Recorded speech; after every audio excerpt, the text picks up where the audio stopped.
तो अमरता की दुनिया में एपिसोड 8 की शुरुआत होती है और हमें कहानी वहीं से बताई जाती है जहां पर पिछला एपिसोड खत्म हुआ था। अब यहाँ पर हमें कुछ बंदों को बताया जाता है, खासकर एक लड़की को बताया जाता है और इस लड़की का नाम होता है याना। और ये लड़की एक बुड्ढे से कह रही होती है कि जो हमारी वन अलायंस है ना वो फिलहाल में बहुत सारे सेक्टों को मिला लिया है, लेकिन जो हमारे बीच पावरफुल सेक्ट है ना वो अभी तक हमें नहीं मिला है, इसलिए हमें मिलाने के लिए उसे कुछ करना पड़ेगा। अब जब ये लड़की याना एक कहती है ना तो सामने वाला बुड्ढा चलता है तो कहने लगता है कि तुम चिंता मत करो, उसकी मेरे पास कुछ तरीके हैं। सामने वाला बुड्ढा चलता है तो इस लड़की याना को याचन की एक तस्वीर पकड़ा देता है। अब जो लड़की चलती है तो यहाँ से चली जाती है। अब इसी के साथ सीन शिफ्ट होता है और हमारे याचन को बताया जाता है जो कि मस्त तीनों कंकालों के साथ 3 दिन से लगातार इस जंगल में घूम रहा था, लेकिन उसे देखने के तौर पर एक परिंदा भी नहीं दिखाता। याचन चलता है तो सामने वाले कंकाल से पूछने लगता है कि तुम्हें अंतिम बार लास्ट बंदा कब दिखा था। अब ये कंकाल चलता है तो अपनी दिमाग की जमी हुई नसों को खोलता है और याचन से कहने लगता है कि मैंने लास्ट बंदे को 5 साल पहले देखा था। अब जब याचन सामने वाले कंकाल की बात सुनता है ना तो वो थोड़ा सा हैरान हो जाता है कि भाई ये मूर्ख, मैं भला इनके बीच कहां से फंस गया। लेकिन अब याचन चलता है तो वो कुछ भी नहीं कर पाता और इनके साथ आगे बढ़ने लगता है। अब आगे बढ़ते बढ़ते याचन अचानक एक लाश के पास पहुंच जाता है। याचन जब इस लाश को देखता है ना तो वो समझ जाता है कि इस बंदे को कुछ समय पहले ही मारा गया है। इतने में यहीं पर 8 दशक बले आती हैं और याचन को जकड़ लेती हैं, साथ ही साथ उसके कंकाल दोस्तों को भी जकड़ लेती हैं। अब इतने में यहाँ पर हमें एक जल्लाद को बताया जाता है जो कि पहले तो राक्षस जैसा जोर जोर से हंसता है और फिर हंसने के बाद हमारी याचन की ओर देखकर कहने लगता है कि तुम तुच्छ प्राणी, तुम्हारी हिम्मत कैसे हुई यहाँ पर आने की। अब जब याचन सामने वाले जल्लाद की ऐसी बात सुनता है ना तो याचन चलता है तो अपनी शक्तियों को एक्टिवेट करता है और तुरंत इन बेलों को काटकर दोबारा से आजाद हो जाता है। अब यहाँ पर प्रिंस ये दिखता है कि याचन आजाद हो चुका है तो वो थोड़ा सा हैरान हो जाता है और याचन की तारीफ करने लगता है कि बहुत अच्छे। लेकिन अब यहाँ पर प्रिंस चलता है तो जल्लाद को ऑर्डर देता है कि जाओ और जाकर तीनों अंडों को ले लो। अब जब हमारा याचन जल्लाद को ऐसा करता हुआ दिखता है ना तो हमारा याचन चलता है तो वो भी अपने तीनों कंकालों को ऑर्डर देता है कि जाओ जाकर जल्लाद से तीनों अंडों को छीन लो। अब जब याचन ये कहता है ना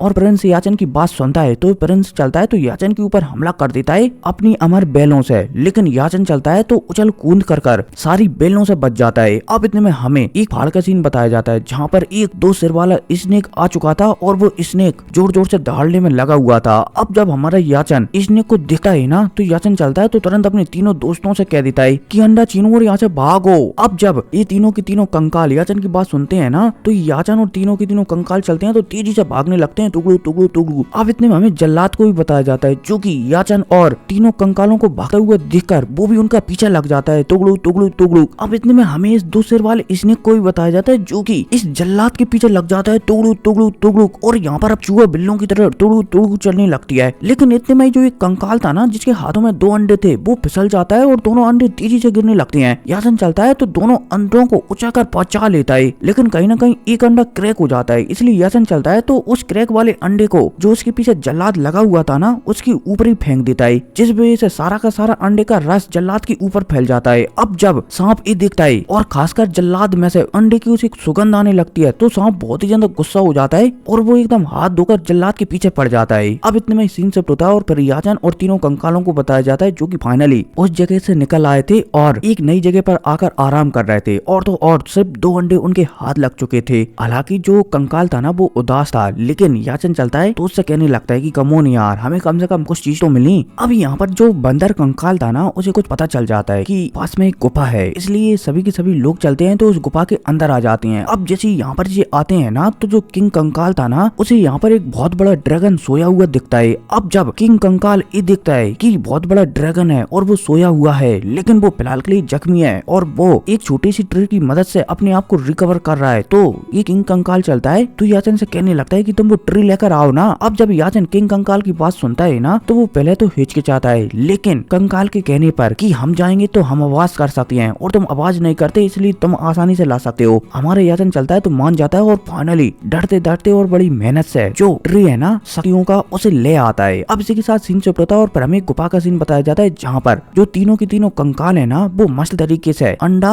और ट्री को मिलाकर कल्टीवेट कर रहे थे और वहीं दूसरी तरफ याचन चलता है तो वो भी कल्टीवेट करने के लिए बैठ जाता है। अब इसी के साथ सीन शिफ्ट होता है और हमें बाहर का सीन बताया जाता है जहाँ पर एक बंदा याचन पर नजर रखा हुआ था। अब इसी के साथ दोबारा से सीन शिफ्ट होता है और फिर हमें दोबारा से उसी जल्लाद वाले बंदे को बताया जाता है जो कि अपने ही साथी से कह रहा होता है कि उन नमूनों की वजह से हमारे हाथों से वो अंडा निकल गया। लेकिन ये प्रिंस से चलता है तो जल्लाद से कहने लगता है कि टेंशन मत लो, हमें उन जगह के बारे में पता चल गया है, इसलिए अब हम कभी भी जाकर वहाँ से वो अंडा ला सकती हैं। अब यहाँ पर इनके बीच बातें ऐसी चली रही होती है, तभी यहाँ पर याना आ जाती है। अब जैसे यहाँ पर याना आती है ना, तो वो जल्लाद और पटेल से कहने लगती है कि तुम ऐसा करो, तुम हमारी अलायंस में शामिल हो जाओ, इससे तुम्हें बहुत ही ज्यादा फायदा होगा। अब जब पटेल याना की बात सुनता है ना, तो वो मना कर देता है और कहने लगता है कि यहाँ से दफा हो जाओ, क्योंकि मैं नहीं चाहता कि मेरे ऊपर कोई हुक्म चलाए। अब जब यहाँ पर याना पटेल की बात सुनती है ना, तो याना चलती है तो कहने लगती है कि तुम मुझे धमकी दे रहे हो, अमर सेठ की याना को धमकी दे रहे हो। अब भाई साहब जैसे ही याना ये और कहती है ना, तो पटेल चलता है तो और भी ज्यादा गुस्सा हो जाता है। इतने में यहाँ पर पलक झपकती एक बंदा प्रकट होता है जो कि थंडर शक्तियों वाला था।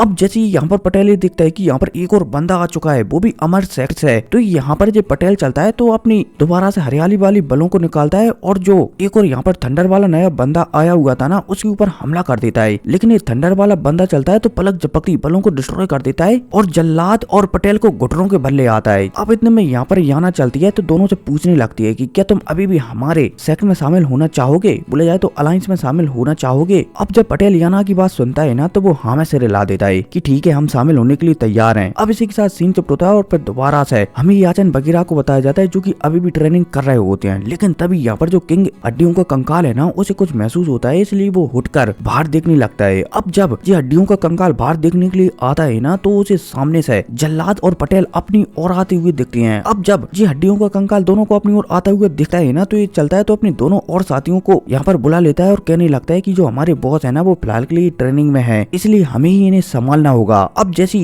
ये किंग कंकाल एक कहता है ना, तो दोनों कंकाल भी हमें सिर हिला देते हैं कि ठीक है ठीक है। अब इतने में तीनों के तीनों कंकाल चलते हैं तो पटेल और जल्लाद के सामने प्रकट हो जाती हैं और पटेल और जल्लाद से लड़ने लगते हैं, लगे तेरी लगे तेरी लगे तेरी। अब इसी के साथ सीन शिफ्ट होता है और फिर हमें दोबारा से याना को बताया जाता है जो कि वहाँ पर पहुंच जाती है जहाँ पर की ट्री वैली होती है। अब इतने में हमें बताया जाता है कि जो ट्री वैली है ना, वो असल में कोई वैली नहीं है, बल्कि ट्रीओं को कंट्रोल करने वाली सुनीति है और इस शक्ति उसे जो यूनिकॉर्न था ना, उससे मिली थी और इसलिए अब ट्री वैली में सुनीति को प्रिंसेस माना जाता है और सारे की सारी ट्री वैली बोले जाए तो जितनी भी ट्री वगैरह है ना, वो सब सुनीति की बात मानती है। और यहाँ पर याना सुनीति से बात करने के लिए आई है ताकि जो ट्री वगैरह है ना, वो सबके सब वो अपनी तरफ कर सके। अब इसी के साथ सीन शिफ्ट होता है और फिर दोबारा से हमें पटेल और जल्लाद को बताया जाता है जो कि तीनों कंकालों को मार मार कर उनके एकदम कचूमर बना देते हैं। अब इतने में हमें दोबारा से याचन को बताया जाता है जो कि फाइनली ब्रेक थ्रू कर लेता है। अब जैसे याचन ब्रेक थ्रू करता है ना, तो वो तुरंत अपने दोस्तों को बचाने के लिए बाहर आ जाता है। अब जैसे याचन बाहर आता है ना, और वो अपने दोस्तों की ऐसी हालत देखता है, कंकालों को टूटा फूटा हुआ देखता है, तो याचन गुस्सा हो जाता है और यहाँ पर पटेल और जो जल्लाद है ना, उन दोनों में बजाने लगता है लगे तेरी लगे तेरी लगे तेरी और उनकी एकदम बुरी हालत कर देता है। अब याचन चलता है तो दोनों को खत्म करने ही वाला होता है, तभी अचानक यहाँ पर एक बहुत बड़ा ट्री आ जाता है और वो याचन को बीच में ही रोक लेता है। अब जब याचन बहुत बड़ी ट्री को आता हुआ दिखता है और खासकर ट्री के ऊपर सुनीति को दिखता है, तो याचन दोबारा से हैरान हो जाता है कि ये लड़की दोबारा से आ गई मुझे परेशान करने के लिए। लेकिन अब याचन को सोचता उससे पहले एपिसोड ही खत्म हो जाता है। खैर कोई नहीं, मिलते हैं अगली वीडियो में, ठीक है, बाय।